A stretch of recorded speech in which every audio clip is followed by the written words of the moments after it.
ಉತ್ತರಾಧಿಕಾರಿ ಭಾಗ 27. ಪ್ಲೀಸ್ ನಮ್ಮ ಚಾನಲ್ಗೆ ಸಬ್ಸ್ಕ್ರೈಬ್ ಆಗಿ.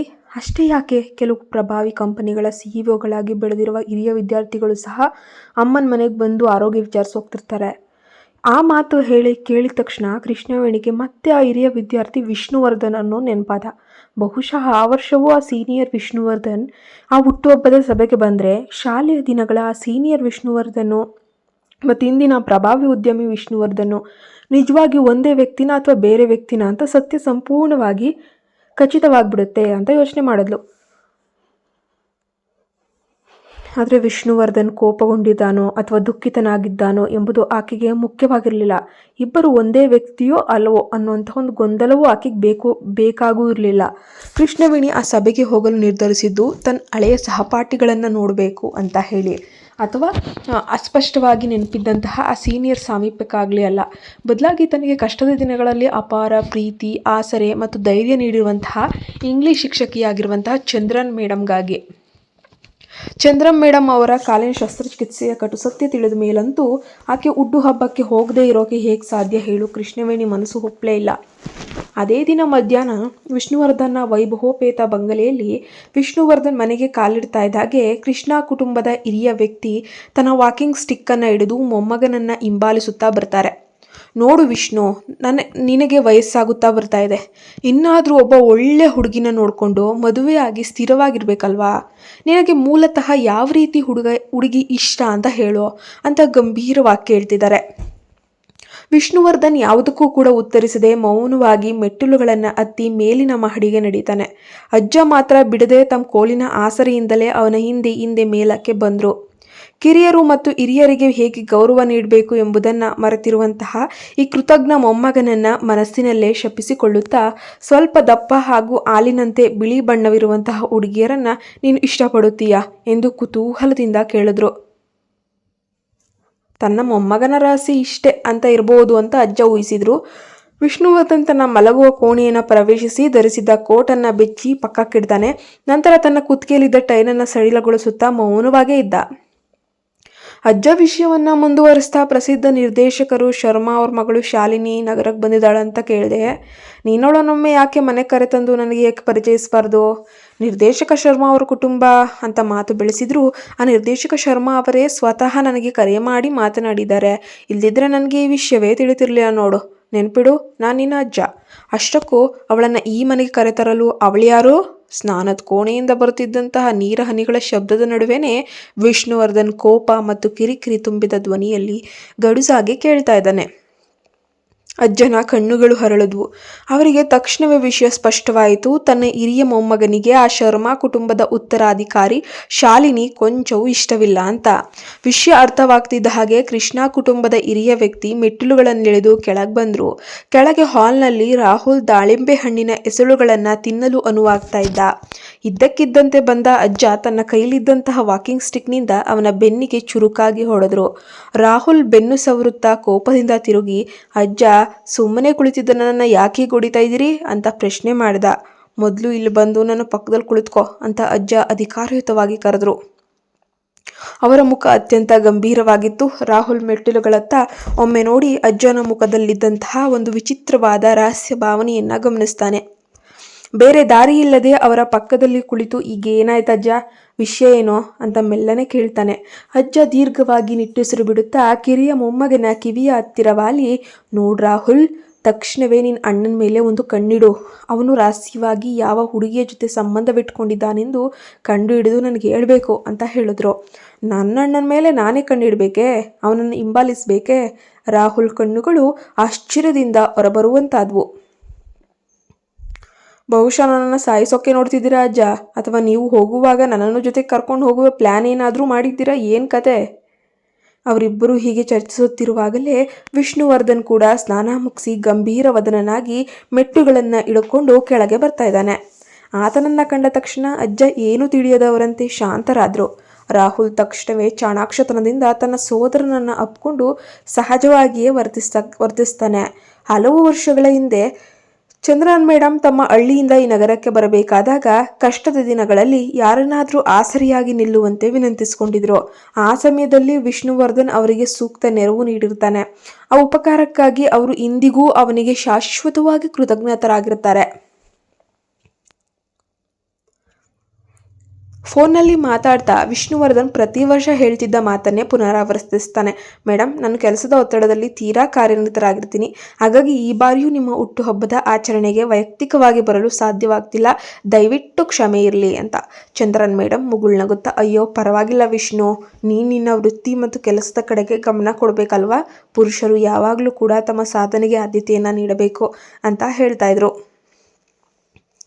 ಅವರಿಬ್ಬರು ಕೂಡ ಕೆಲ ಕ್ಷಣಗಳ ಕಾಲ ಸೌಜನ್ಯದ ಮಾತುಗಳ ವಿನಿಮಯವನ್ನು ಮಾಡ್ಕೊಳ್ತಾರೆ. ಚಂದ್ರನ್ ಮೇಡಮ್ ಕರೆ ಕೊನೆಗೊಳಿಸುವ ಮುನ್ನ ಅಂದ ಹಾಗೆ, ವಿಷ್ಣು, ಇನ್ನೊಂದು ಪ್ರಮುಖ ವಿಷಯ, ನಿನಗೆ ನೆನಪಿದೆಯೋ ಇಲ್ವೋ ಗೊತ್ತಿಲ್ಲ ನನಗೆ, ಆದರೆ ನಿನ್ನ ಶಾಲಾ ದಿನಗಳಲ್ಲಿ ನಿನ್ನ ತರಗತಿಯಲ್ಲಿದ್ದಂತಹ ಆ ಹುಡುಗಿ ಕೃಷ್ಣವೇಣಿ ಏನಾದರೂ ನೆನಪಿದೆಯಾ? ನನ್ನ ಮಗಳು ಕಾವ್ಯ ಇಂದು ಆಕೆಯನ್ನು ಆಕಸ್ಮಿಕವಾಗಿ ಭೇಟಿಯಾಗಿ ಮುಂದಿನ ವಾರ ನಡೆಯುವಂಥ ಸಭೆಗೆ ಕರೆದಿದ್ದಾಳೆ. ಕೃಷ್ಣವೇಣಿ ಈಗ ತುಂಬ ಚೆನ್ನಾಗಿದ್ದಾಳೆ. ಆಕೆ ಈ ಮಟ್ಟಕ್ಕೆ ಬೆಳೆಯಲು ಒಂದು ರೀತಿಯಲ್ಲಿ ನೀನು ಕೂಡ ಭಾಗಶಃ ಕಾರಣ ಅಂತ ನಾನು ಭಾವಿಸ್ತೇನೆ.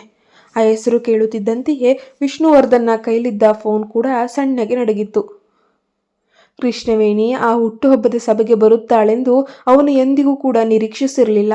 ಸ್ವಲ್ಪ ಕ್ಷಣ ಮೌನವಾಗಿದ್ದು ತನ್ನ ಭಾವನೆಗಳನ್ನು ಹದ್ದುಬಸ್ತಿನಲ್ಲಿಟ್ಕೊಂಡು ಆಕೆ ಕ್ಷೇಮವಾಗಿದ್ದಾಳೆ ಎಂದು ಕೇಳಿ ನನಗೂ ಸಂತೋಷವಾಯಿತು ಮೇಡಮ್ ಅಂತ ಧೀರವಾಗಿ ಹೇಳ್ತಾನೆ. ನೀನು ತುಂಬ ಒಳ್ಳೆಯ ಮನಸ್ಸಿನವನು ವಿಷ್ಣು. ನಿನ್ನ ಈ ಶ್ರೇಷ್ಠ ಗುಣವೇ ನಿನಗೆ ಸದಾ ಒಳ್ಳೆಯದನ್ನು ಮಾಡುತ್ತೆ, ಯಶಸ್ಸನ್ನು ತಂದು ಕೊಡುತ್ತೆ ಅಂತ ಹೇಳಿ ಚಂದ್ರನ್ ಮೇಡಮು ಕರೆಯನ್ನು ಕಟ್ ಮಾಡ್ತಾರೆ. ಫೋನ್ ಕೆಳಗಿಟ್ಟ ವಿಷ್ಣುವರ್ಧನ ಮುಖದಲ್ಲಿದ್ದ ಭಾವನೆಗಳನ್ನು ಸೂಕ್ಷ್ಮವಾಗಿ ಗಮನಿಸ್ತಾ ಇರುವಂತಹ ಅಜ್ಜ ಅವನ ಕಣ್ಣುಗಳಲ್ಲಿ ಇದ್ದಕ್ಕಿದ್ದಂತೆ ಮೂಡಿದಂತಹ ಆ ತೀವ್ರ ಕೋಪ ಮತ್ತು ಸಣ್ಣ ಅಸಹಾಯಕತೆಯ ದುಃಖವನ್ನು ಕಂಡು ಚಕಿತರಾಗಿ ಹೋಗ್ತಾರೆ. ಕೇವಲ 3 ನಿಮಿಷಗಳ ಹಿಂದೆ ಪ್ರಶಾಂತವಾಗಿದ್ದ ಮೊಮ್ಮಗನ ಮುಖದಲ್ಲಿ ಈ ಬದಲಾವಣೆ ಹೇಗೆ ಸಾಧ್ಯ?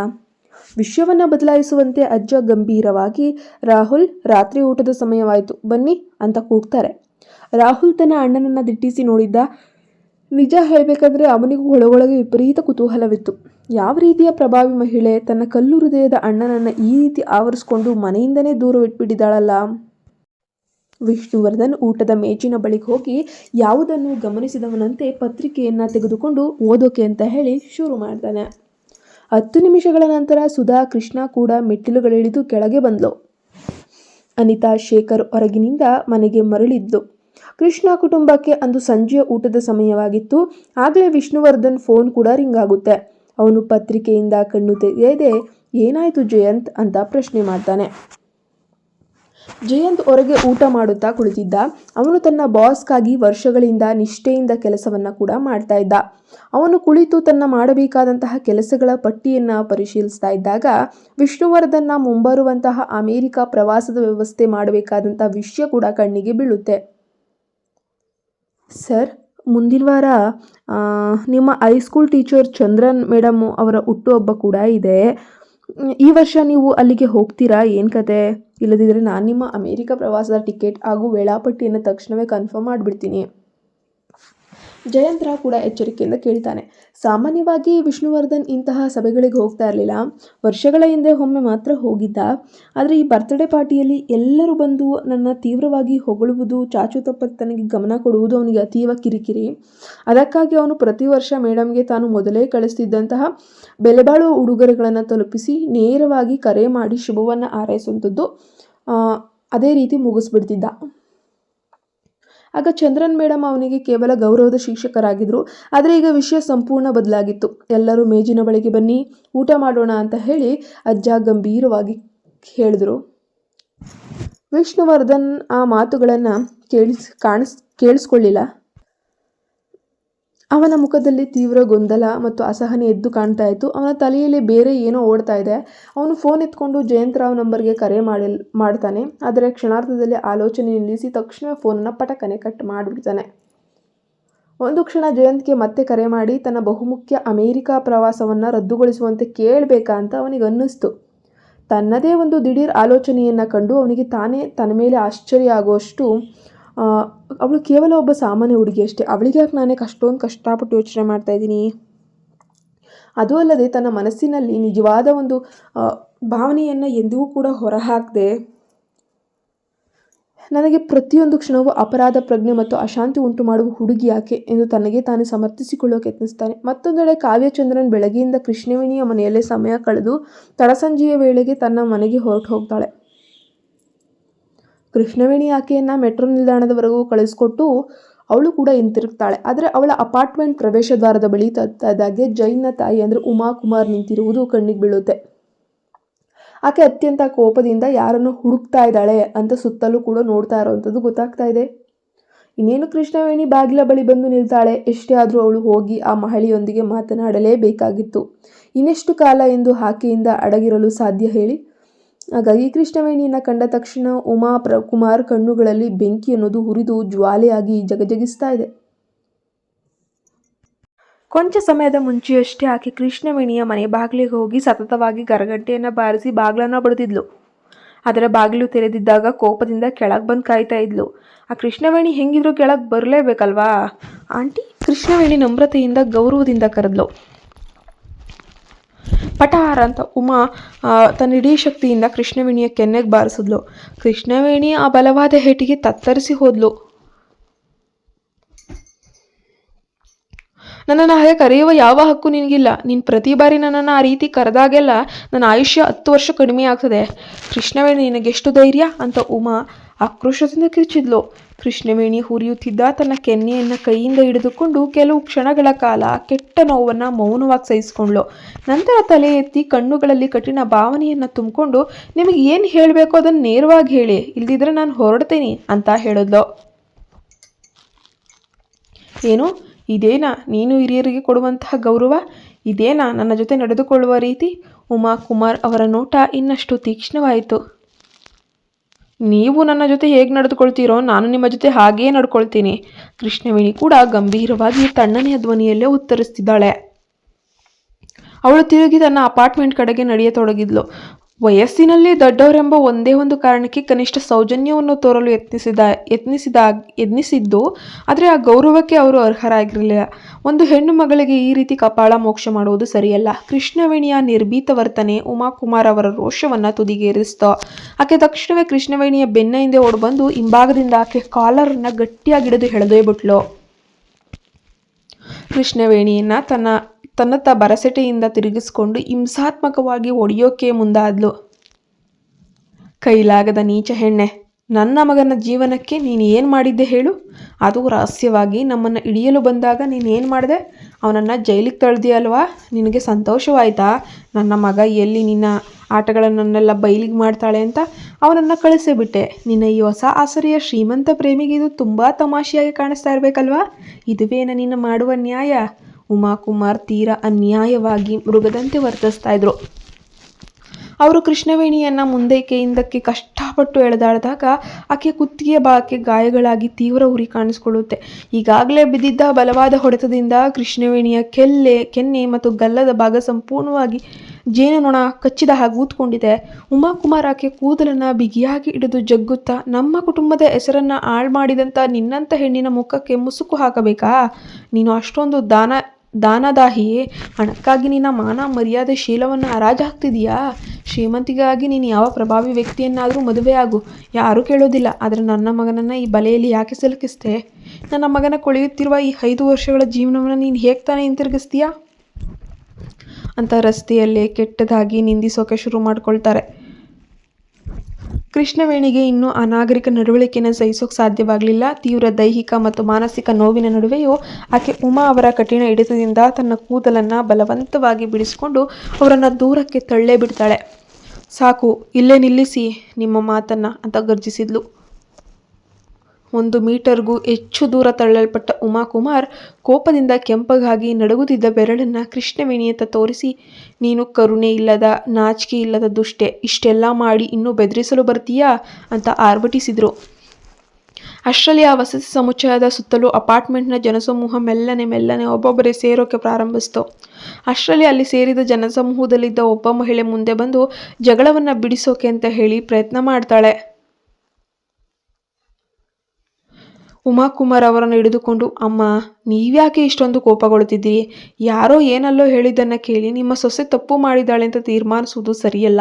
ಅವಳನ್ನು ಈ ರೀತಿ ಬಾಗಿಲಲ್ಲಿ ನಿಂತು ಹೊಡೆಯುವುದು ಸರಿಯಲ್ಲ ಅಂತ ಸಮಾಧಾನಪಡಿಸಲು ಯತ್ನಿಸಿದ್ಲು. ಉಮಾಗೆ ಆ ಮಹಿಳೆಯ ಪರಿಚಯವಿತ್ತು. ಆ ದಿನ ಕಮಲಾಳ ಜೊತೆ ಸೇರಿಕೊಂಡು ಕೃಷ್ಣವೇಣಿಯ ಮೇಲಿದ್ದ ಅಪವಾದಗಳ ಬಗ್ಗೆ ಚರ್ಚಿಸಿದ್ದ ಗೃಹಿಣಿಯರಲ್ಲೂ ಆಕೆ ಒಬ್ಬಳಾಗಿದ್ಲು. ಅವಳು ತಪ್ಪು ಮಾಡಿದ್ದಾಳು ಇಲ್ಲವೋ ಎಂಬುದನ್ನು ನಾನು ನಿರ್ಧರಿಸ್ತೇನೆ. ಉಮಾ ಆ ಮಹಿಳೆಯತ್ತ ಕಣ್ಣುಗಳನ್ನು ದುರುಗುಟ್ಟಿ ನೋಡಿದ್ಲು. ಇದು ನಮ್ಮ ಕುಟುಂಬದ ಆಂತರಿಕ ವಿಷಯ. ಇದರಲ್ಲಿ ಮೂರನೆಯವರ ಹಸ್ತಕ್ಷೇಪ ಮಾಡುವಂತಹ ಅಗತ್ಯವೇ ಇಲ್ಲ. ಉಮಾಕುಮಾರ್ ಯಾರ ಮಾತನ್ನು ಕೇಳುವಂತಹ ಸ್ಥಿತಿಯಲ್ಲಿ ಖಂಡಿತ ಇರಲಿಲ್ಲ ಎಂಬುದನ್ನು ಕಂಡು ಆ ಮಹಿಳೆ ಸ್ವಲ್ಪ ಮುಜುಗರದಿಂದ ಹಿಂದಕ್ಕೆ ಸರಿದು ಹೊರಟೋಗ್ತಾಳೆ. ಅಷ್ಟೊತ್ತಿಗಾಗಲೇ ಕೃಷ್ಣವೇಣಿ ತನ್ನ ಫ್ಲ್ಯಾಟ್ಗೆ ಮರಳುತ್ತಾಳೆ. ಜಯಂತ್ ಕುಟುಂಬದೊಂದಿಗೆ ಇಂತಹ ಒಂದು ಅರ್ಥಹೀನ ಜಗಳವಾಡಿ ತನ್ನ ಆತ್ಮಗೌರವವನ್ನು ಮತ್ತಷ್ಟು ಕಳೆದುಕೊಳ್ಳಲು ಆಕೆಗೆ ಇಷ್ಟವಿರಲಿಲ್ಲ. ಅವಳಿಗೆ ಯಾವುದೇ ರೀತಿಯ ಉತ್ತರವನ್ನು ಕೊಡೋಕ್ಕೂ ಆಗ್ತಾಯಿಲ್ಲ. ಯಾಕಂದರೆ ಅವರು ವಯಸ್ಸಿನಲ್ಲಿ ದೊಡ್ಡವರು. ಅವಳ ಜೊತೆ ಜಗಳ ಗಿಡಿದ್ರೆ ಅವಳಿಗೇನೆ ಕೆಟ್ಟ ಹೆಸರು. ಮನೆ ಪ್ರವೇಶಿಸಿದ ಕೂಡಲೇ ಕೃಷ್ಣವೇಣಿ ಮೊದಲು ಮಾಡಿದ ಕೆಲಸ ಅಂದರೆ ಆನ್ಲೈನ್ ಬಾಡಿ ವೆಬ್ಸೈಟ್ಗೆ ಲಾಗಿನ್ ಆಗಿ ವಾಸಿಸಲು ಬೇರೆ ಸ್ಥಳವನ್ನು ಹುಡುಕೋಕೆ ಪ್ರಾರಂಭಿಸಿದ್ದು. ಆ ಮನೆಯಲ್ಲಿದ್ದಷ್ಟು ಕಾಲವೂ ಇಂತಹ ಕಿರುಕುಳಗಳು ತಪ್ಪುವುದಿಲ್ಲ ಎಂಬುದು ಆಕೆಗೆ ತುಂಬ ಸ್ಪಷ್ಟವಾಗಿತ್ತು. ಆಗಲೇ ಆಕೆಯ ಪಕ್ಕದಲ್ಲಿದ್ದ ಫೋನ್ ಬಾರಿಸತೊಡಗಿತ್ತು. ಸ್ಕ್ರೀನ್ ಮೇಲೆ ಜಯಂತ್ ತಂಗಿ ನಿಶಾಳ ಹೆಸರು ಕೂಡ ಮೂಡಿಬರುತ್ತೆ. ಕೃಷ್ಣವೇಣಿ ಕರೆ ಸ್ವೀಕರಿಸ್ತಾಳೆ. ಇನ್ನೊಂದು ತುದಿಯಲ್ಲಿ ನಿಶಾಳ ಧ್ವನಿ ತೀವ್ರ ಆತಂಕದಿಂದ ಕೂಡಿತ್ತು. ಅತ್ತಿಗೆ ನೀನು ಚೆನ್ನಾಗಿದೆಯಾ? ನಮ್ಮಮ್ಮ ನಿನ್ನ ಬಳಿಗೆ ಬಂದಿದ್ದಾರೆ ಅಂತ ತಿಳಿತು. ನೀನು ಅವಳನ್ನು ಭೇಟಿಯಾದೆಯಾ? ಅವ್ರು ನಿನಗೇನಾದರೂ ತೊಂದರೆ ಕೊಟ್ರಾ? ಹೌದು ಬಂದಿದ್ರು, ಆದರೆ ಈಗ ಪರವಾಗಿಲ್ಲ ನಿಶಾ. ಕೃಷ್ಣವೇಣಿ ತನ್ನ ನೋವನ್ನು ಮರೆಮಾಚಿ ಶಾಂತವಾಗಿಯೇ ಉತ್ತರಿಸ್ತಾಳೆ. ನಿಶಾ ತೀವ್ರ ಚಿಂತೆಯಲ್ಲಿದ್ದಾಳೆ ಎಂಬುದು ಕೃಷ್ಣವೇಣಿಗೆ ತುಂಬ ಅರ್ಥವಾಗೇ ಇತ್ತು. ಆಕೆಯನ್ನು ಇನ್ನಷ್ಟು ನೋವು ಕೊಡೋಕೆ, ಆತಂಕಕ್ಕೆ ತಳ್ಳೋಕ್ಕೆ ಬಯಸಲಿಲ್ಲ.